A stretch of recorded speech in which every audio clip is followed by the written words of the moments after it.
As you may have heard, a Pennsylvania grand jury recently released a report about the child sex abuse scandal in the Catholic Church. Now, they only looked at 6 of the 8 dioceses in the state and still produced a report that was more than 1,300 pages long and implicated more than 300 priests and bishops and other Catholic leaders. Many of them are dead. Some of the stories were heavily redacted because the priests are alive and haven't been charged with a crime. And in some cases, the statute of limitations has long expired. But this was always about documenting the abuses more than anything else.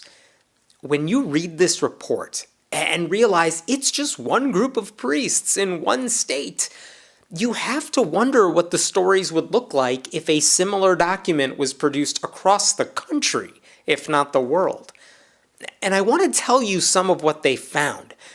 Not because it's disturbing, and it is really disturbing, but because this stuff had been going on for decades. The church knew about it. They covered it up. They transferred priests to different parishes. They told families they would take care of the problem and never did. If you are giving money to the Catholic Church, or you attend Mass, or you even call yourself a Catholic at this point, you should know what it is you're supporting. So here's just a sampling of what was in that report. And if this is too much to take, click away now. This is your warning. One priest fondled at least 12 different boys by saying he was just showing them how to check for cancer. One priest raped an underage girl, got her pregnant, then paid for her abortion. His bishop later wrote in a letter, "This is a very difficult time in your life, and I realize how upset you are. I too share your grief." That letter was addressed to the priest, not the victim.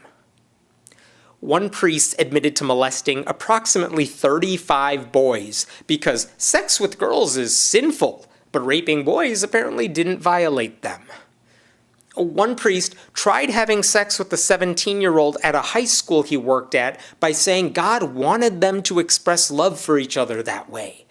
And when she said God would punish them, he told her, "There is no hell."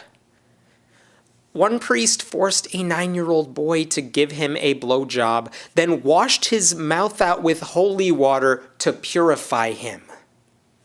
There was a priest who dragged a child across a room by his underwear and beat him with a metal cross.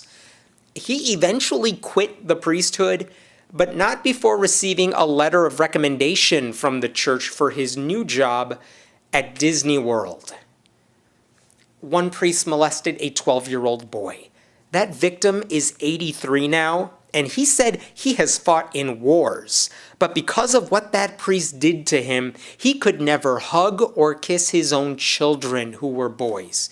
He can't shake hands with men to this day. He can't even see male doctors or dentists.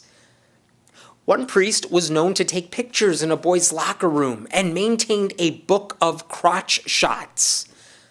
One priest fondled a boy and stuck his finger up the kid's ass. Then he said to the boy that if their secret ever got out, the child and his mother would both burn in hell.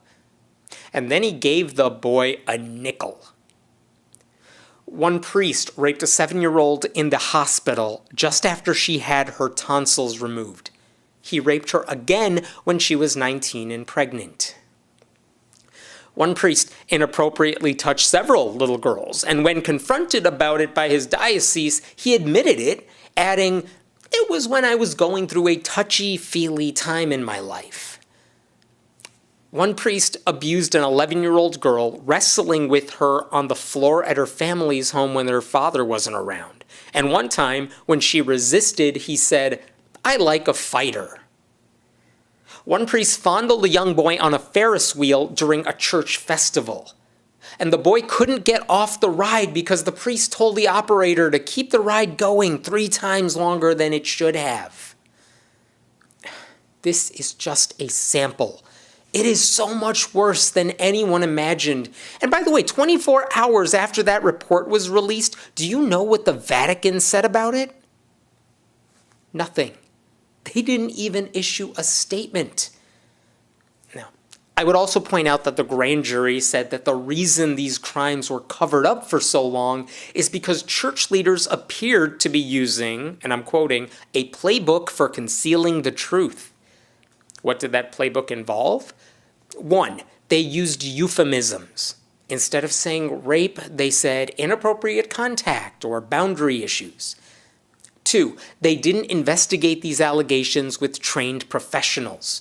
Instead, they let clergy members ask the victims inadequate questions before judging their own colleagues.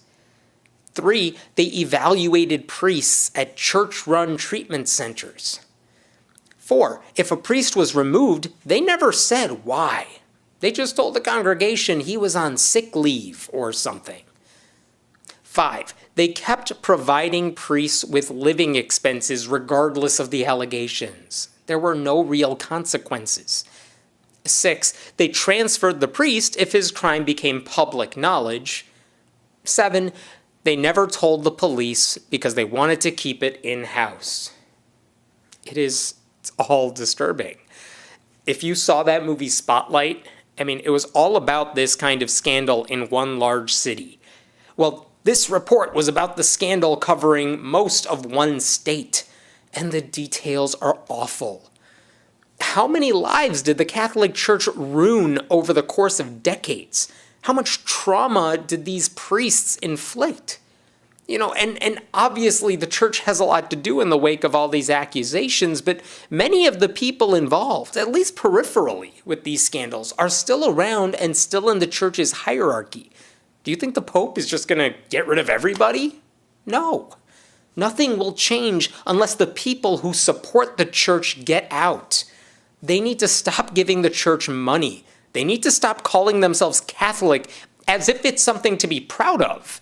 They need to stop sending their kids to a Catholic school if they can help it. You can believe in God without calling yourself a Catholic. And I think people walking away is the only thing that will push the church to change. Because you know what didn't pressure the church to prevent these scandals? The victims. They didn't matter. My name is Hemant Mehta, and I write at friendlyatheist.com. What do you want to see a video about? Let us know in the comments below, and we'll be sure to check it out. And don't forget to subscribe.